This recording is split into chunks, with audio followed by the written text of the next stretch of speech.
Hi, my name's Raj. I'm a respiratory therapist here at Christus, Santa Rosa, and San Marcos. I'm going to go over the ParaPac transport ventilator with you briefly. So here you have the little connector where the corrugated tubing is going to go in. You have a pressure relief valve. You have your pressure relief knob. It goes from 20 to 80. Usually we start at around 40. So you'll notice that we're actually missing the knob here. If I turn it all the way clockwise, I see that the 20 lines up right there. So that's the minimum pressure that we can have it set at. So I'll just go ahead and make sure that part also lines up with the 40. You have this little gauge here. It's red right now. So it'll turn to white when it senses that there's adequate pressure coming from the oxygen source. This transport vent can be, it can be connected to the wall or an E-cylinder. So whenever you want to connect it to your E-cylinder, you'll just unscrew it from right there and connect it to the 50 psi port of the E-cylinder. You have a on-off switch here, 100 and about 50% FiO2 knob right here. When it's set on the 50, it's going to entrain air. So you want to, if you're in an environment that's dusty, or you'd want to keep it on 100% so you're not entraining anything like that. You have the frequency knob. It goes from 8 to 40. And you have the tidal volume knob, and it's around 70 to about 1500. This transport vent is not indicated for infants below 11 pounds. So this is the circuit that is used with the ventilator here. It comes in 3 parts. You have the corrugated tubing, the PEEP valve, and then the part that attaches to the ET tube. So the corrugated tubing, we'll just go into right here. You can use a bacteria filter with this also. So this has written on it, where the PEEP valve goes, which part's going to connect to the ET tube, all that stuff. So the PEEP valve,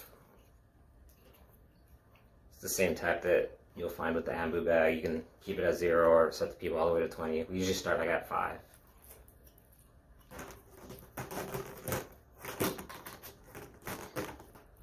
Say two patient has an arrow pointing, so this part connects to the ET tube.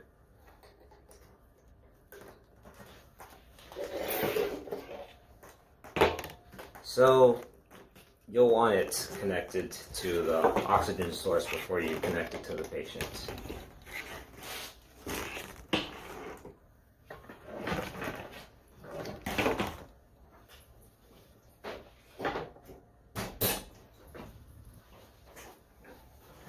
So you'll notice that this little indicator went from red to white, showing that there was adequate pressure coming from the oxygen source.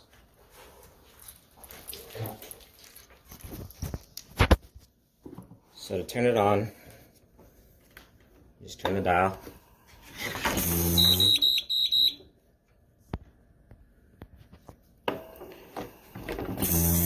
You have indicator lights here. You have a high pressure cycle every time it delivers a breath. It'll light up there. Low pressure, disconnect. Low battery alarm. The breathing detector. This is when the patient initiates the breath, the spontaneous breath. And then the alarm. To silence the alarm, you have a button right there. This is a pressure gauge there. So you have the pop-off relief valve right there. Whenever, let's see, that's the sound you'll hear. Let's say if the patient's coughing or for whatever reason the pressure goes above the set pressure that the pressure that you set on the knob right there.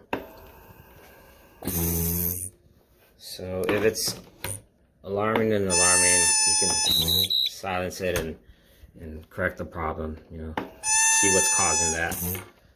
If a patient's agitated or if they're coughing, the vent will alarm frequently, so it's probably pretty good to keep them pretty calm. The ventilator can detect a patient's spontaneous efforts, so when they do that, you'll notice the gauge will go to the negative area, and the ventilator will adjust the breaths accordingly. If a patient needs ventilated breaths along with, you know, with their spontaneous, then the ventilator will interpose breaths synchronized with the patient's breaths as well. So here's pretty much the setup.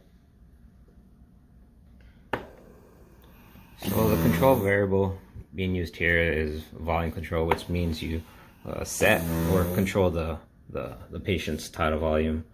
So with set tidal volume and respiratory rate, you get to know the minute ventilation that the patient is receiving. One of the negative aspects of using volume control is that, you know, since the tidal volume is preset and it's always trying to deliver that, when the patient's lung compliance decreases, this will result in higher peak pressures, which is a good reason to make sure you're setting the relief knob at a good level.